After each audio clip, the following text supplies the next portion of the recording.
Hola, buenas noches. Bueno, aquí es noches. Pues aquí estamos, amigos. Yo creo que vamos a continuar en este día. Vamos a hacer creo que son dos capítulos porque los veo que están un poco cortos, pero ya estaré al pendiente del tiempo para hacerlo. Pero antes que nada vamos a ponernos en las manos de Dios. Vamos a hacer esta pequeña oración para empezar. En nombre del Padre, del Hijo y del Espíritu Santo. Amén.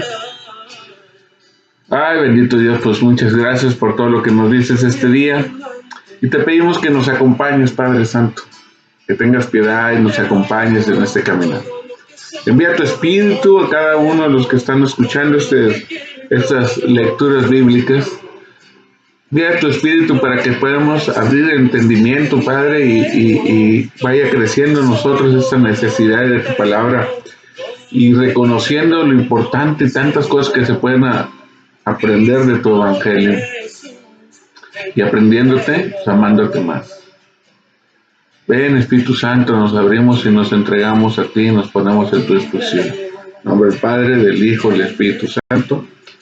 Amén. ¿Y qué les parece si cambiamos un poquito de música y vamos a poner música de lectura? Porque pues así no se oye la voz del diácono, ¿verdad? Bueno, ahora sí estamos listos y continuamos con la lectura del Evangelio de San Marcos. Es difícil calcularle el tiempo, el volumen. Espero que no sea muy alto, espero que no sea muy bajo. Entonces, ahí vamos. Evangelio de San Marcos, capítulo 11. Jesús entra en Jerusalén. Acuérdense que ya después de que reconocieron los apóstoles que Jesús era el Hijo de Dios, empieza la caminada para ir a Jerusalén, donde lo van a crucificar, lo van a detener. Y hoy en el capítulo 11 es cuando él precisamente entra a Jerusalén, donde se va a desarrollar pues el final, es el principio del final. Cuando ya estaban cerca de Jerusalén, al aproximarse a los pueblos de Betfagé y Betania, en el monte de los olivos, Jesús envió a 2 de sus discípulos diciéndoles: vayan a la aldea que está enfrente, y al entrar en ella encontrarán un burro atado, que nadie ha montado todavía. Desátenlo y tráiganlo. Y si alguien les pregunta por qué lo hacen, díganle que el Señor lo necesita y que enseguida lo devolverá. Fueron pues y encontraron el burro atado en la calle junto a la puerta y lo desataron. Algunos que estaban allí les preguntaron: ¿qué hacen ustedes? ¿Por qué desatan el burro? Ellos contestaron lo que Jesús les había dicho y los dejaron ir. Pusieron entonces sus capas sobre el burro y se lo llevaron a Jesús. Y Jesús montó. Muchos tendían sus capas por el camino y otros tendían ramas que habían cortado en el campo. Y tanto los que iban delante como los que iban detrás gritaban: ¡Hosana! Bendito el que viene en el nombre del Señor. Bendito el reino que viene, el reino de nuestro padre David. Hosana en las alturas. Entró Jesús en Jerusalén y se dirigió al templo. Miró por todas partes y luego se fue a Betania con los 12 discípulos, porque ya era tarde. La entrada triunfante de Jesús, y a través al mismo tiempo de mucho significativo. Un rey grande como nuestro Jesús, entraba montado en un burrito, humildemente en un burrito. Es el tipo de reinado que Jesús quiere poner en nuestros corazones. Un reinado de humildad, de misericordia, de amor. Y el pueblo lo recibía con hosanas, con alegría, porque había llegado Jesús. Y así lo recibimos nosotros con hosana, alegría, bienvenido Jesús a mi casa. Es el Domingo de Ramos, precisamente de ahí sale el festejo del Domingo de Ramos. Y este domingo que fue un poco triste porque las iglesias vacías y por muchos años que no se habían interrumpido festejar con una peregrinación y cantar y hacer una pequeña peregrinación y gritar hosanas y vivas al Señor, hoy se hizo con una entrada simple. Y ahora que pude festejar eso de esa forma, se extrañó tanto no poder recibir a Dios como se merece, como todo un rey. Un rey de gran humildad. Claro, el pueblo estaba alegre, vivo, porque habían visto sus milagros. Y aquí la pregunta es, ¿dónde están los que ahorita gritan hosana? Mañana son los que van a gritar crucifíquenlo. Y fíjense la controversia ahí, cómo lo reciben, y después están gritando crucifíquenlo. Vamos a continuar con el versículo 2 del capítulo 11. Jesús maldice la higuera sin fruto. Al día siguiente, cuando salían a Betania, Jesús sintió hambre. De lejos vio una higuera que tenía hojas y se acercó a ver si también tendría fruto. Pero no encontró más que las hojas, porque no era tiempo de higos. Entonces le dijo a la higuera, nunca más vuelva nadie a comer de tu fruto. Sus discípulos lo oyeron. Esta es una parte donde los teólogos me lo explicaron, dice, es como un sándwich.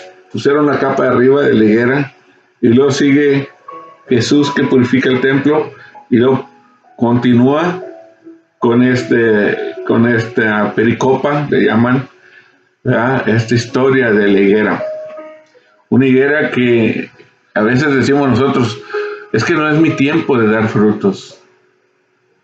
Y Jesús lo maldijo de no dar frutos. Vamos a continuar leyendo. En el versículo 15, Jesús purifica el templo de Jesús.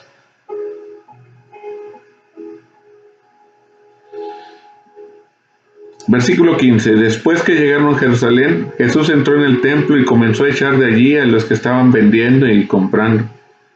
Volcó las mesas de los que cambiaban dinero a la gente y los puestos de los que vendían palomas.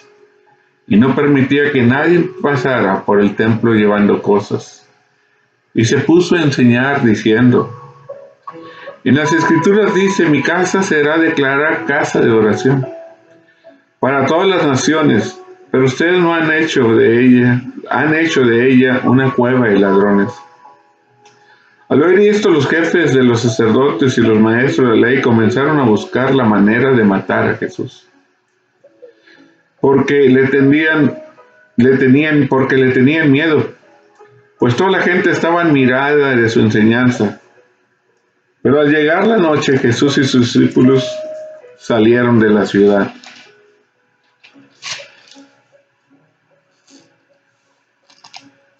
Vamos a detenernos ahí en la purificación del templo, porque mientras estaba leyendo yo me recuerdo que en una plática dijeron, bueno, ¿y qué no hacemos lo mismo nosotros, las vendimias que hacemos, las loterías que hacemos en las iglesias?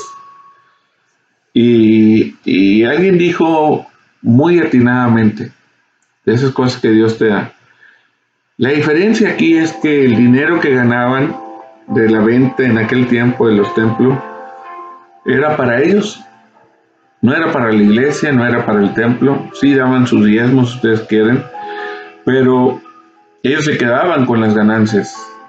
Y los que recibían parte de las ganancias por darles permiso de vender dentro del templo eran los sacerdotes. Por eso se molestaban, porque Jesús venía y les tiraba y, óyeme, pues me estás quitando el negocio.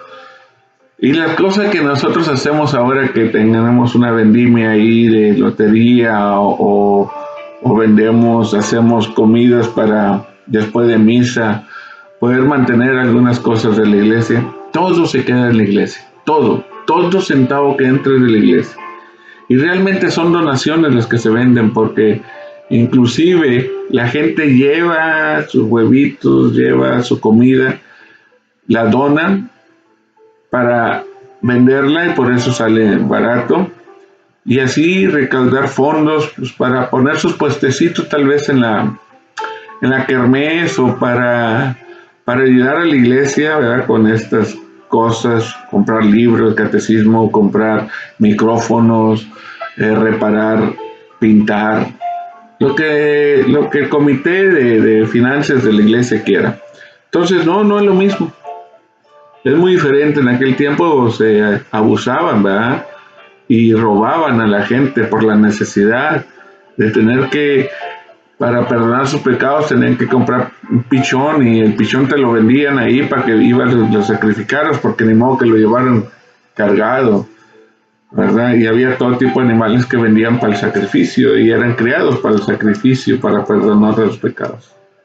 Entonces Jesús se da cuenta del abuso y de eso le molesta y les dice, les recuerda una y otra vez lo que muchos sacerdotes nos han dicho y nos molesta. Por favor, si estás adentro, respeta, ¿verdad? Estás dentro, ponte en oración. Ya afuera es otra cosa, pero aquí en adentro esta es casa de oración. Continuamos con San Marcos, capítulo 11, versículo 20. Y es una instrucción sobre la fe. Vamos a ver qué nos dice. A la mañana siguiente pasaron junto a la higuera y vieron que se había secado de raíz. Entonces Pedro, acordándose de lo sucedido, dijo a Jesús: Maestro, mira, la higuera que maldijiste se ha secado. Jesús contestó: tengan fe en Dios.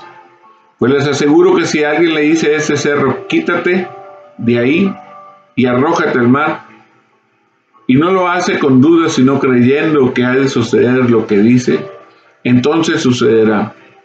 Por eso les digo que todo lo que ustedes pidan en oración, crean que ya lo han conseguido y lo recibirán.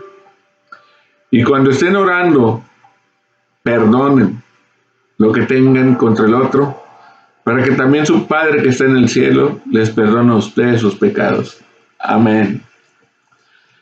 Lo que pidan se les dará, lo que pidan con fe. Ay, qué gran verdad está en la Biblia y nos lo dice. Pero veo ahí dos problemas, al menos aquí con su diácono. El primero, saber qué pedir. Saber qué pedir para no pedir necesidades, porque yo no quiero que el Señor se ocupe de mis necesidades. ¿Cómo pedir?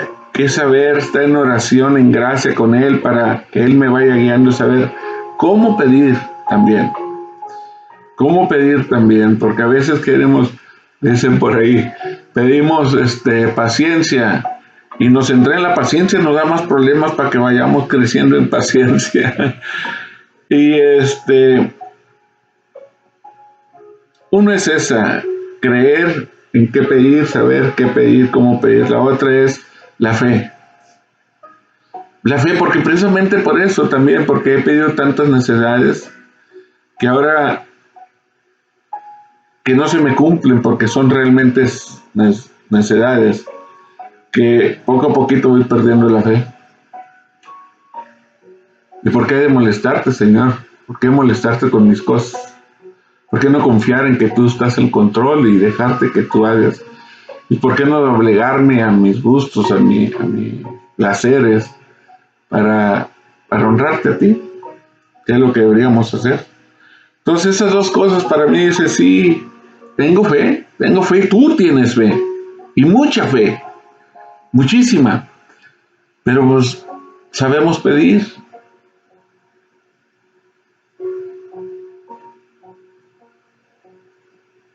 Sabemos pedir. Vamos a continuar, hermanos. La autoridad de Jesús. Espérense, te dice aquí, dice, y cuando estén orando, perdonen. Una vez más nos dice, perdona, perdona. Lo importante que es el perdón. Perdona lo que tengan contra otro para que también su Padre que está en el cielo les perdone a ustedes sus pecados. Porque a veces pedimos al Señor, perdóname Señor porque te ofendí, perdóname porque hice esto, perdóname porque maltraté o lo que haya hecho, sea mi pecado lo grande que es. Pero yo no soy capaz de perdonar a aquel que me hizo daño. Yo pongo condiciones para perdonar al que primero muéstrame que estás arrepentido, primero muéstrame que has cambiado. Y Dios nos dice eso, perdona a aquel que ha cambiado y que hace un esfuerzo, nos dice, perdona, aunque no lo merezca, perdona. ¿Sí? Y a veces debemos de preguntarnos, ¿qué es lo que me detiene? O sea, ¿qué es lo que no he perdonado en mi vida, en mi niñez? Y muchas veces hasta en el vientre, que oíamos el desprecio de nuestros padres, la atención porque están embarazados esperándonos, o muchas veces eso sucede. Entonces eso también es importante, perdonar al otro para que también el Padre nos perdone.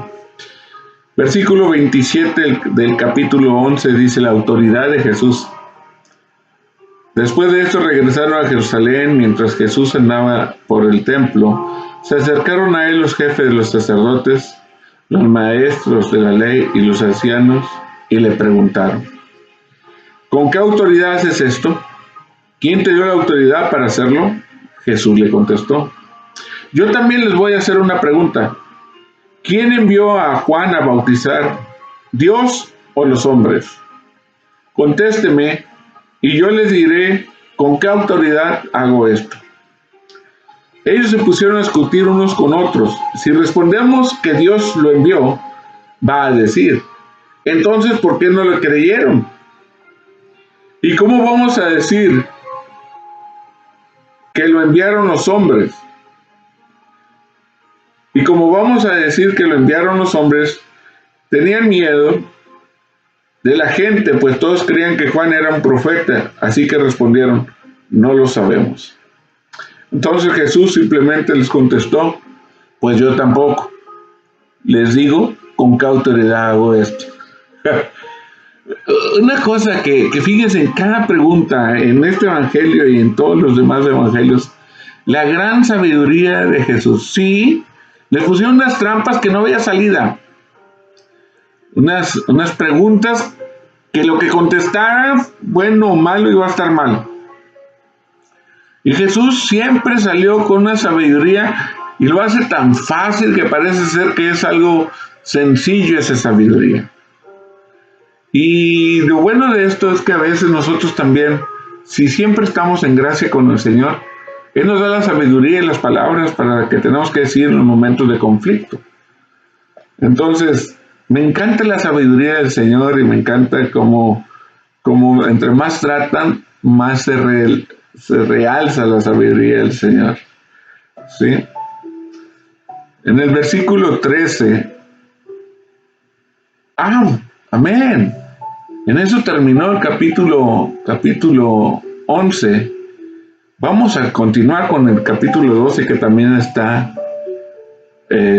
corto. ¿Qué les parece? Capítulo 12. Jesús comenzó a hablarles por medio de parábolas. Les dijo, un hombre plantó un viñedo y le puso un cerco. Preparó un lugar donde hacer el vino y levantó una torre para vigilarlo todo. Luego alquiló el terreno a unos labradores y se fue de viaje. A su debido tiempo mandó un criado a pedir a los labradores la parte de la cosecha que le correspondía. Pero ellos le echaron, lo golpearon y lo enviaron con las manos vacías. Entonces el dueño mandó otro criado, pero a este lo hirieron en la cabeza y lo insultaron. Mandó a otro y lo mataron. Después mandó a otros muchos, y a unos los golpearon y a otros los mataron. Todavía le queda uno, su propio hijo, a quien quería mucho. Por último lo mandó a él pensando, sin duda, respetarán a mi hijo. Pero los labradores se dijeron unos a otros, ese es el que ha de recibir la herencia. matémoslo, y será nuestra la propiedad. Así que lo agarraron, lo mataron y lo arrojaron, y arrojaron el cuerpo fuera del viñedo. ¿Y qué creen ustedes que hará el dueño del viñedo? Pues irá y matará a esos ladrones y dará el viñedo a otros. ¿No han leído ustedes la escritura? Dice, la piedra que los constructores despreciaron se ha convertido en la piedra principal. Esto lo hizo el Señor y estamos maravillados. Quisieron todos arrestar a Jesús porque sabían que había usado esa parábola contra ellos, pero como tenían miedo de la gente, lo dejaron y se fueron. La parábola de los labradores malvados sí tenía mucho que ver con lo que había pasado. Dios había mandado profetas al pueblo judío y ellos los despreciaron, los sacaron de su pueblo, porque los profetas, así como con Juan el Bautista, que le cortaban la cabeza, los profetas hablaban con la verdad y les decían, ustedes están haciendo esto mal, y no les gustaba, entonces se deshacían de ellos. Después el pueblo pidió reyes, fíjense, y el Señor le dijo, si les doy reyes, los va a gobernar, los va a hacer sus soldados y los va a mandar a la lucha para que luchen por su reino. ¿Por qué piden otro rey si me tienen a mí? Y aún así les mandó reyes. Y también nos maltrataron, acabaron con él por abusos que cometía y demás. Y acuérdense también, mandó a Juan el Bautista para preparar el camino. Y los bautizó y preparó y les dijo, conviértense. ¿Y qué hicieron con él? Porque les dijo la verdad, le cortaron la cabeza. Entonces Jesús les estaba diciendo esto para que entendieran aquello. Dios les puso todo en sus manos.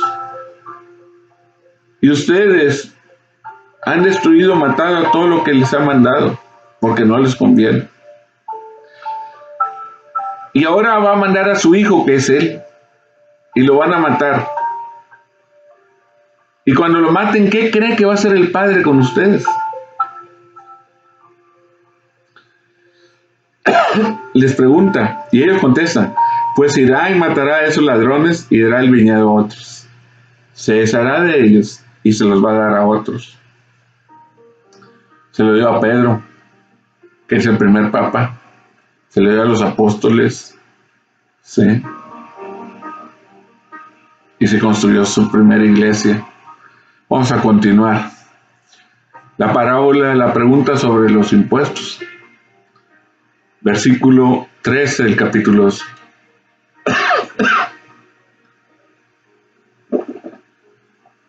Perdóneme.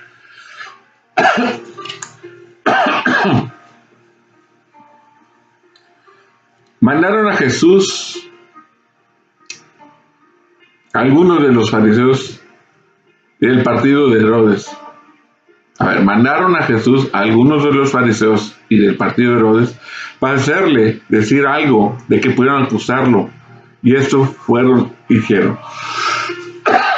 Pongan atención, porque cuando van y le preguntan a Dios, a Jesús algo, no pierdan de vista la sabiduría con que contesta. Fíjense aquí, maestro, así como que lo respeta. Sabemos que tú dices la verdad, sin dejarte llevar por lo que diga la gente. ¿Por qué no hablas para darles gusto? Tú enseñas de veras el camino de Dios. ¿Está bien que paguemos impuestos al emperador romano o no? ¿Debemos o no debemos pagarlos? ¿Qué? Aquí lo que diga Jesús está mal. No, cualquier contestación. Dice, sí tienen que pagar. Si él dice que sí tienen que pagar, el pueblo por año está pagando excesos y maltratado por pagar tantos impuestos. Pues el pueblo se va a poner en contra. Oye, pues ¿con quién estás? ¿Con nuestros opresores o con nosotros? Sin embargo, si contestaba al revés, que no debe pagar impuestos, entonces lo iban a acusar contra el Imperio Romano. Mira, fíjate lo que dice. Él está en contra del emperador.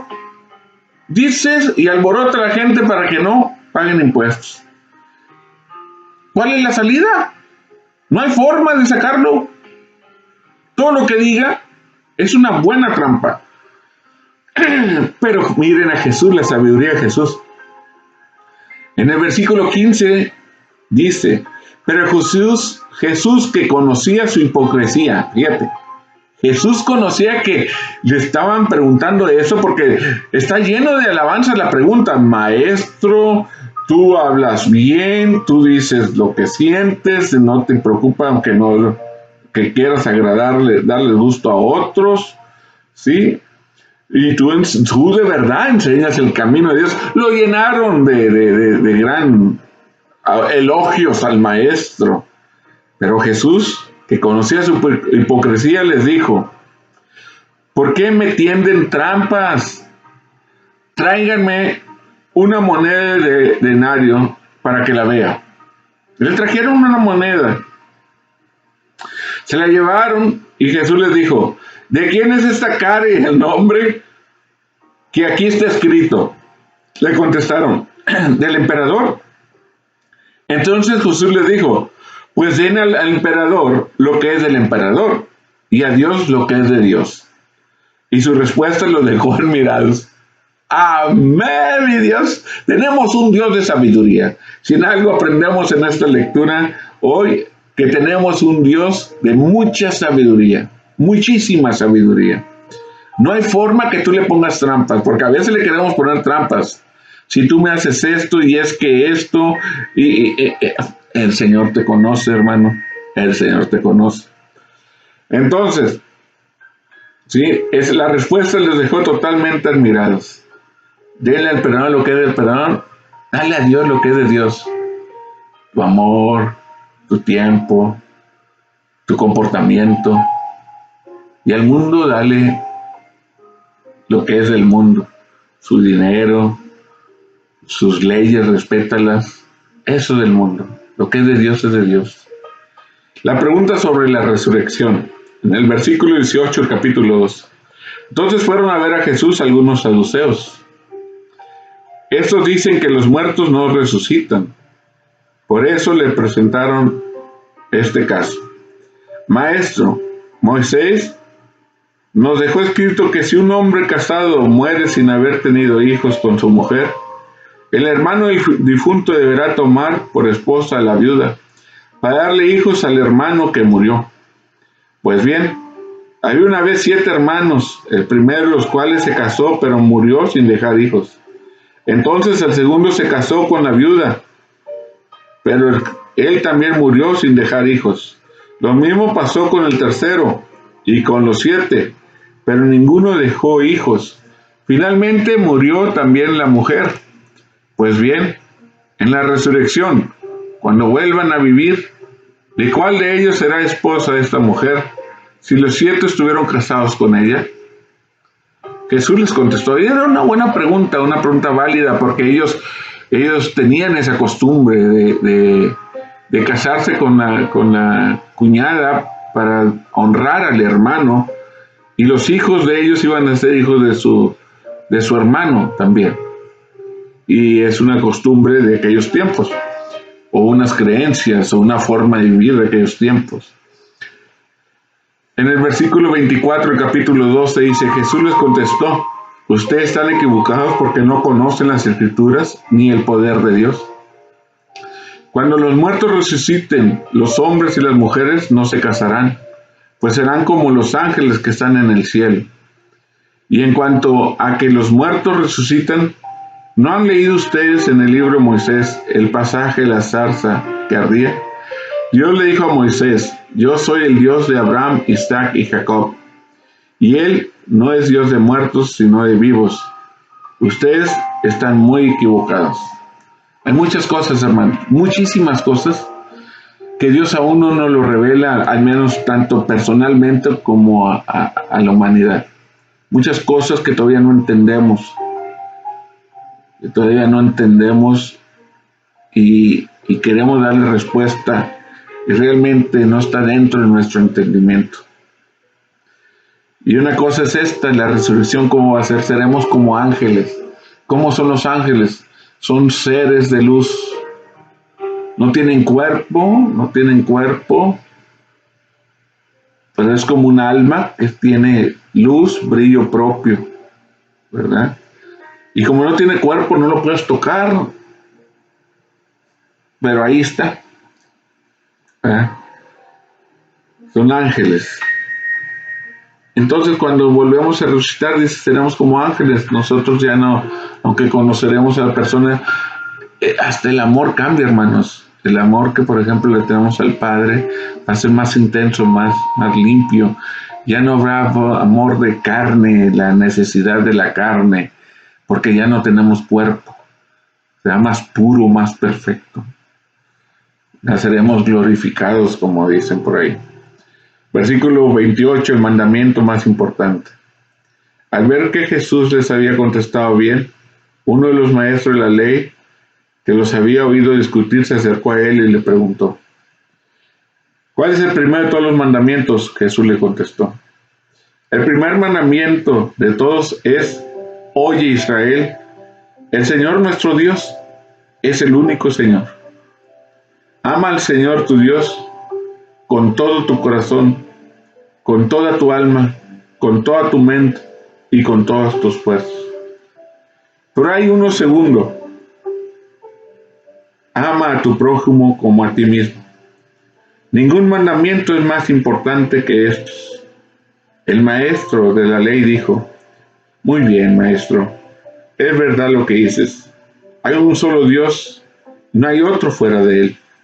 Y amar a Dios con todo el corazón, con todo el entendimiento y con todas las fuerzas, y amar al prójimo como a uno mismo, vale más que todos los holocaustos y todos los sacrificios que se quemen en el altar. Al ver Jesús que el maestro de la ley había contestado con buen sentido, le dijo: no estás lejos del reino de Dios. Y ya nadie se atrevía a hacerle más preguntas. Mandamiento más importante: amar a Dios sobre todas las cosas y amar al prójimo como uno mismo. Subráyalo, hermano. El mandamiento más importante. En Mateo 28, Mateo 12, del 28 en adelante, donde le pregunta cuál es el primero de todos los mandamientos. Escucha, Israel, el Señor nuestro Dios es el único Señor, no hay más que un solo Dios. Ama al Señor tu Dios con todo tu corazón, con toda tu alma y con toda tu mente, con todas tus fuerzas. Y hay un segundo mandamiento: ama a tu prójimo como a ti mismo. Ningún mandamiento es más importante que estos dos. Amar al Señor con todo lo que tienes, con tus fuerzas, con tus manos, con tus pensamientos, con tus palabras, con tu boca. Ser coherente con lo que decimos. Si decimos que amamos a Dios, que se note, que se te note ese amor a Dios, esa respuesta tuya a la fe que Dios te ha dado. No podemos andar diciendo que amamos a Dios y andamos odiando al mundo. Tenemos que amar al mundo, amar a los perezosos, amar a los enfermos, amar a los sacerdotes, aunque cometen errores. Amar a los sacerdotes que no cometen errores, que son buenos y que luchan y que ahí están ahorita luchando. Es amar al prójimo, amar a aquel que te hizo daño, amar a tus hijos, amar a tu esposo, aunque a veces no se lo merezca, amar a tu suegra. Eso vale más que ayunos, vale más que mandas de ir hincado, vale más que rosarios. Amar. Dios es amor. Vamos a terminar capítulo 12, versículo 35. Dice, ¿de quién desciende el Mesías? Jesús estaba enseñando en el templo y preguntó, ¿por qué dicen los maestros de la ley que el Mesías desciende de David? Pues David mismo, inspirado por el Espíritu Santo, dijo, el Señor dijo a mi Señor, siéntate a mi derecha, hasta que yo ponga a tus enemigos debajo de tus pies. Pero ¿cómo puede el Mesías descender de David si David mismo lo llama Señor? La gente, que era mucha, escuchaba con gusto a Jesús. A ver, repito, versículo 15, ¿de quién desciende el Mesías? Jesús estaba enseñando en el templo y preguntó, ¿por qué dicen los maestros de la ley que el Mesías desciende de David? Entonces, fíjense, los maestros decían, no que el Mesías debe descender de David, pero luego dice, David mismo, inspirado en el Espíritu Santo, dijo, el Señor dijo a mi Señor, siéntate a mi derecha hasta que yo ponga a tus enemigos debajo de tus pies. Entonces, dice el Señor, ¿cómo puede el Mesías descender de David si David mismo lo llama Señor? La gente que era escuchada, que era mucho, escuchaba con gusto a Jesús. Porque ahí le querían repeler que no era hijo de Dios, sino que tenía que ser de la descendencia de David.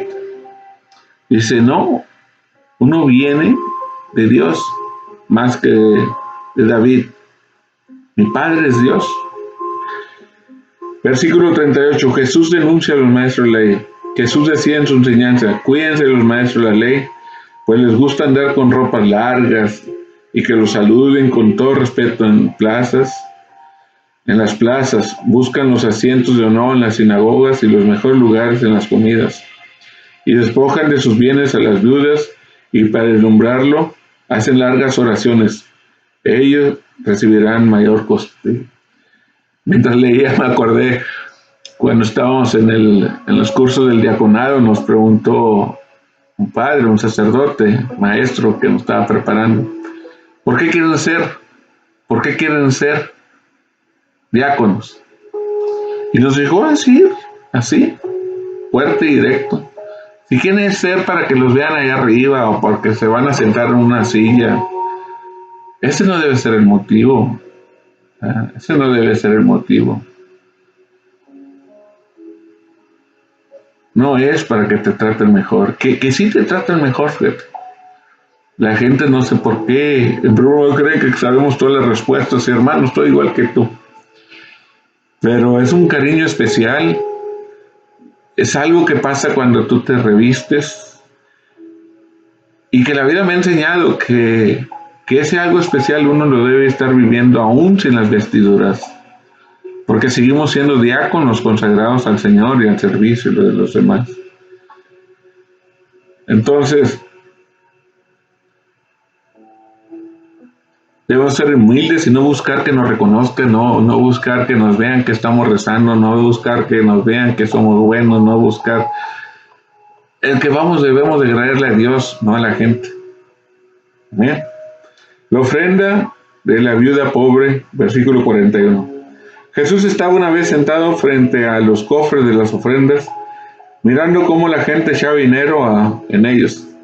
Muchos ricos echaban mucho dinero. En esto llegó una viuda pobre y echó en uno de los cofres 2 moneditas de cobre, de muy poco valor.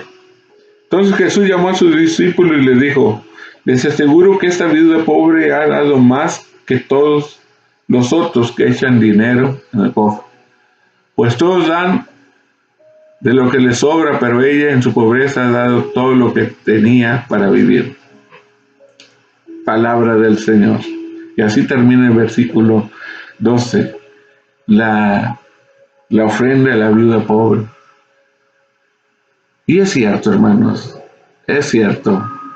Nosotros damos al Señor lo que nos sobra. Y a veces cuando ahorita, por ejemplo, que estamos en pandemia, no guardamos lo que llevamos a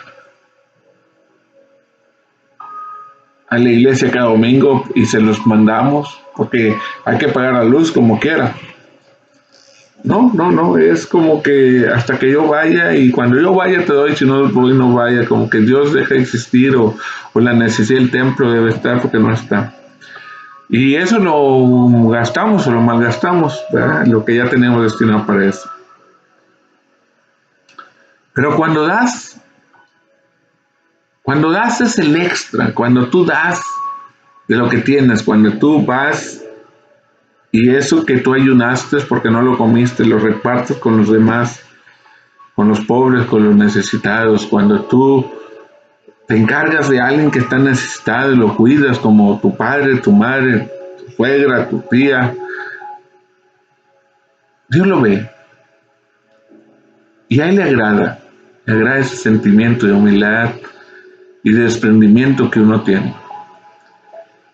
Y con esto nos despedimos, vamos a pedirle al Señor que nos ayude a ser desprendidos como esta viuda, ¿verdad? Y dar lo último, todo al Señor, todo hasta quedarme sin nada, Padre Santo, confiando en que es mejor lo que tú me das.